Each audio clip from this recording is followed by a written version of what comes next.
warahmatullahi wabarakatuh. Perkenalkan, nama saya Nia Maula. Saya dari kelas Sake 010 reguler CS dari program studi akuntansi. Saya di sini akan menyampaikan beberapa materi yang bersumber dari modul pembelajaran pengantar manajemen dan bisnis. Materi yang akan saya sampaikan yaitu fungsi-fungsi dari manajemen bisnis. Tapi sebelum kita dalam tentang fungsi-fungsi manajemen, apa sih manajemen bisnis itu? Nah, manajemen bisnis itu yaitu suatu proses perencanaan, pengorganisasian, pengarahan dan pengendalian dari seluruh kegiatan yang dilakukan di perusahaan untuk mencapai tujuan yang efektif dan efisien. Fungsi-fungsi dari manajemen bisnis itu ada 4, yaitu perencanaan, kedua pengorganisasian, ketiga pelaksanaan, dan keempat itu pengawasan atau pengendalian. 1. Perencanaan. Perencanaan adalah suatu proses untuk menentukan tujuan dan strategi-strategi apa yang harus kita lakukan untuk mencapai tujuan tersebut.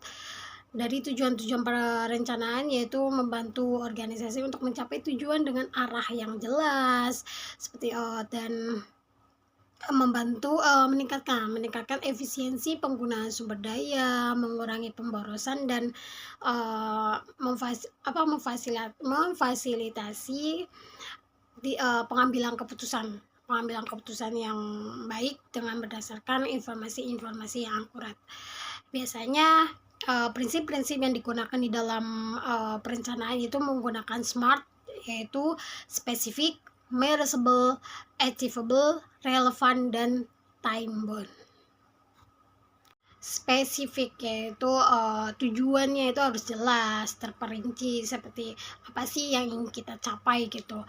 Measurable itu dapat diukur, jadi tujuannya itu harus dapat diukur agar kita bisa mengevaluasi dari hasil yang kita dapatkan.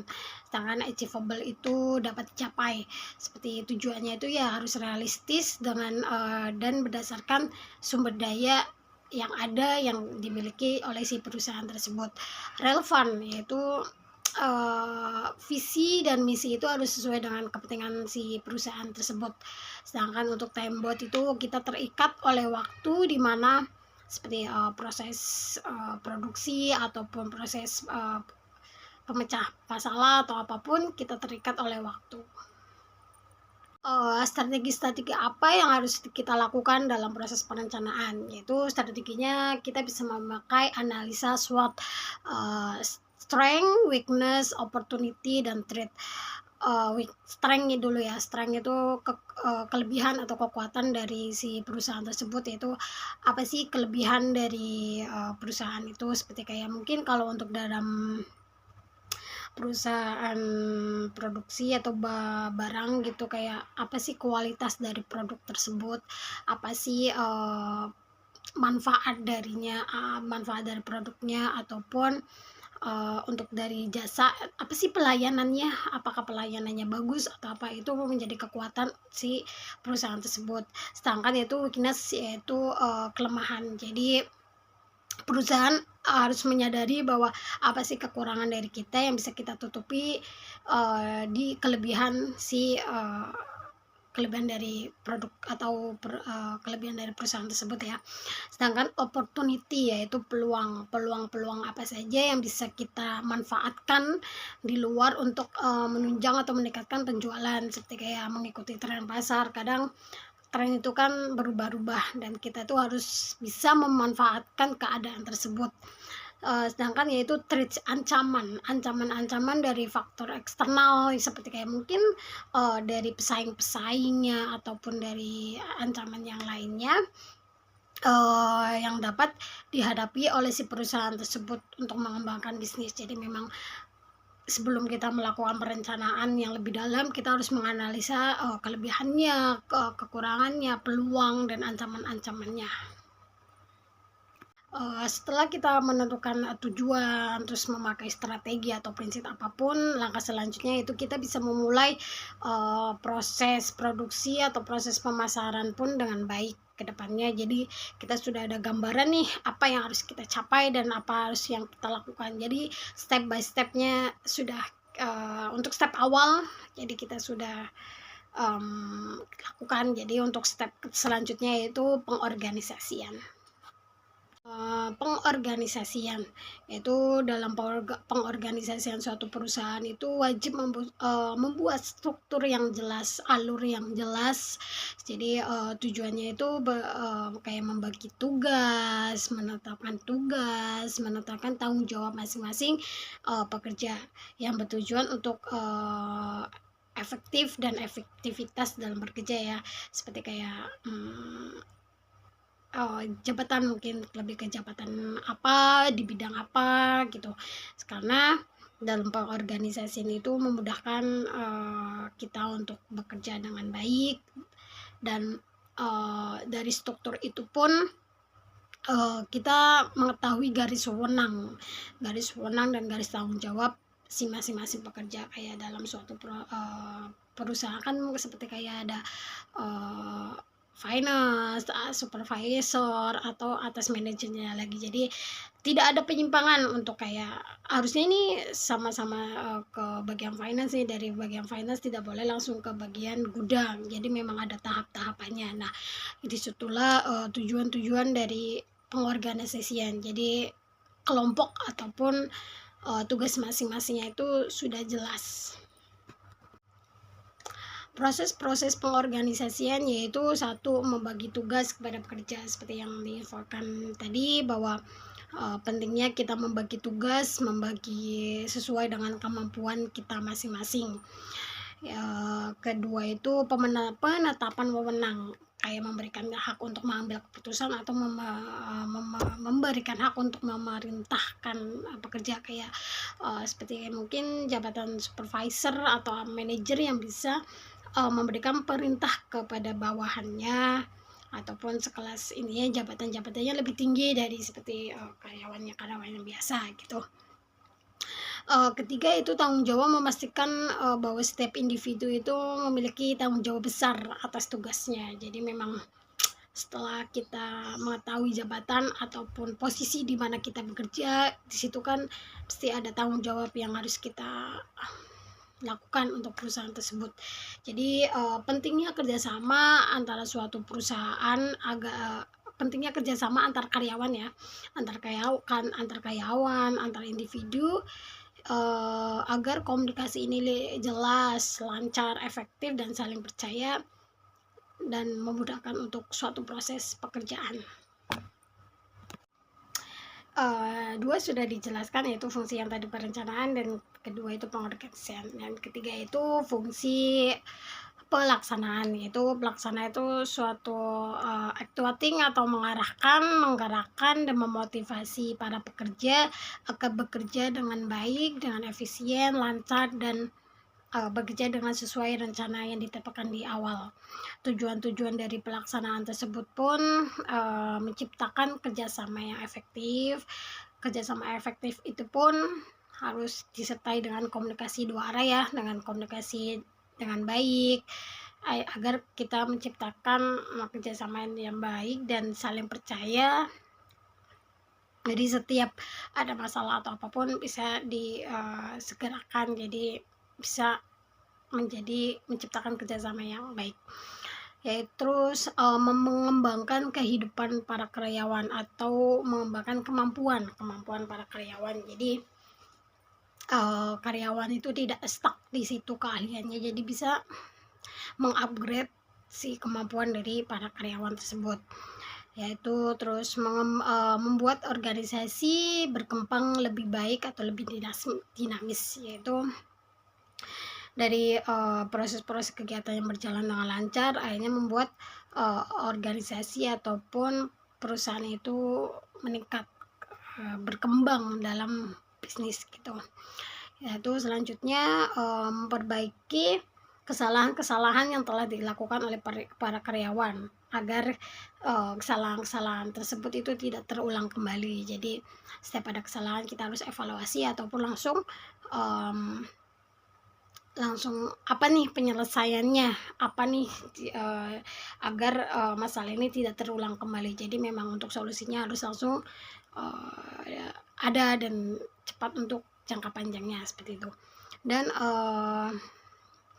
menumbuhkan rasa menyukai dari pekerjaan. Terkadang memang di saat pekerja ini sudah tidak menyukai apa yang kita kerjakan, itu akan menjadi menghambat dari proses pelaksanaan. Jadi memang dari suatu organisasi ataupun perusahaan itu mampu meningkatkan rasa suka dari pekerjaan tersebut. Jadi memang prosesnya sebenarnya lebih rumit karena kadang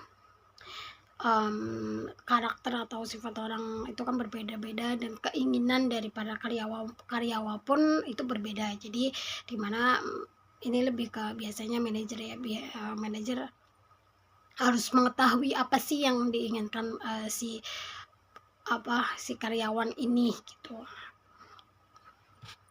Langkah-langkah efektif dalam proses pelaksanaan yaitu kita mendelegasi tugas kepada karyawan itu sesuai dengan keahlian dan kemampuannya masing-masing, karena itu membuat atau agar bertujuan menghasilkan produk yang maksimal. Terkadang kalau sama kita tidak mengelompokkan atau tidak menetapkan atau menempatkan karyawan bukan di bidang ahlinya, di bidang kemampuannya, akan menghambat proses pengerjaan si produksi tersebut atau barang tersebut. Yaitu kedua, membangun komunikasi secara efektif atau membangun komunikasi dua arah, yang tadi sudah diinfokan bahwa komunikasi itu sangat penting dalam suatu organisasi, karena tanpa komunikasi yang jelas itu akan menimbulkan kesalahpahaman, menimbulkan miskomunikasi yang akhirnya menghambat proses pekerjaan kita gitu. Itu selanjutnya memberikan motivasi atau dorongan kepada karyawan yang berprestasi. Jadi balik lagi karena tadi kan menumbuhkan rasa menyukai pekerjaan. Jadi dari perusahaan itu pun harus menghargai kemampuan si pekerja ini, pekerjaan yang berprestasi, karena disitulah faktor utama kita menumbuhkan rasa suka terhadap pekerjaan. Karena di saat kita dihargai oleh perusahaan, itu akan meningkatkan rasa cinta. Oh ternyata pekerjaan saya juga makin baik, pekerjaan saya juga makin bagus, pekerjaan saya pun akhirnya dihargai oleh si perusahaan tersebut, yang akhirnya menumbuhkan rasa suka kepada pekerjaan dan perusahaan tersebut. Yaitu selanjutnya itu memastikan sumber daya itu tersedia. Jadi dalam suatu pelaksanaan itu kita harus tahu nih persediaannya itu ada apa enggak, karena terkadang kalau sampai persediaannya habis itu kan sudah jelas akan menghambat proses produksi, proses pekerjaan. Sedangkan kalau sama kita sudah tahu nih batas ataupun ternyata sumber dayanya sudah habis, ataupun sedikit lagi habis untuk cuma bertahan beberapa hari atau beberapa bulan, seharusnya kita langsung mengorder ataupun menambah ketersediaan sumber daya, karena kita tidak tahu hambatan ataupun proses-proses sumber daya ke depannya itu akan langka, akan susah atau bagaimana. Karena di saat sumber daya itu tersedia, itu akan mempercepat proses produksi. Di saat kalau lagi produksinya meningkat ataupun produksinya lagi banyak peminatnya nih, nah sumber dayanya ada, jadi itu pun akan menjadi langkah baik dalam proses pekerjaan si produksi tersebut. Terus tantangan dari pelaksanaan tersebut itu pun balik lagi kayak mungkin dari hubungan antar manusia ya, apalagi dengan pekerja yang berbeda-beda sifatnya, berbeda karakternya. Memang itu tantangan terbesarnya, tapi dari setiap pekerja itu harus bersikap profesional dan jadi bisa menempatkan bahwa kita pekerja di mana kita harus bersikap sesuai dengan ranah kita bekerja. Dan komunikasi pun tetap tadi harus berjalan, karena tantangannya seperti itu. Kalau sama komunikasinya tidak berjalan, itu akan menghambat semua proses produksinya. Keempat yaitu fungsi pengawasan, yaitu fungsi pengawasan itu controlling, memastikan bahwa seluruh kegiatan dalam organisasi atau perusahaan tersebut berjalan dengan baik, berjalan sesuai dengan rencana dan standar yang kita tetapkan di awal. Tujuannya pun agar kita bisa mendeteksi masalah yang timbul, masalah dini yang timbul, agar masalah ini tidak membesar dan langsung memperbaiki kesalahan-kesalahan yang timbul dan meningkatkan kualitas produknya pun cepat dan singkat gitu. Karena tanpa pengawasan pun itu akan menimbulkan masalah kedepannya di saat produk itu sudah keluar ataupun tahap-tahap dari perencanaan, pengorganisasian dan pelaksanaan itu pun sudah berjalan dengan baik tanpa kita mengawasi, itu akan tanda kutip mungkin seperti ada penyimpangan. Jadi memang dalam proses pengawasan pun ini harus dilakukan, karena kita tidak bisa menebak ataupun mengetahui kejadian-kejadian yang tidak kita inginkan. Jadi memang proses pengawasan itu pun penting dalam manajemen bisnis ini. Jenis-jenis pengawasan itu ada 3, yaitu satu pengawasan intern, yaitu pengawasan yang dilakukan di dalam suatu lingkup pekerjaan atau suatu lingkup si organisasi. Kedua yaitu pengawasan ekstern, yaitu pengawasan yang dilakukan di luar, seperti mungkin kayak di pengawasan di market pasarnya seperti itu. Dan ketiga itu pengawasan preventif yang bertujuan untuk mencegah masalah sebelum terjadi. Jadi memang kita sudah mengantisipasi masalah ataupun pengawasan tersebut.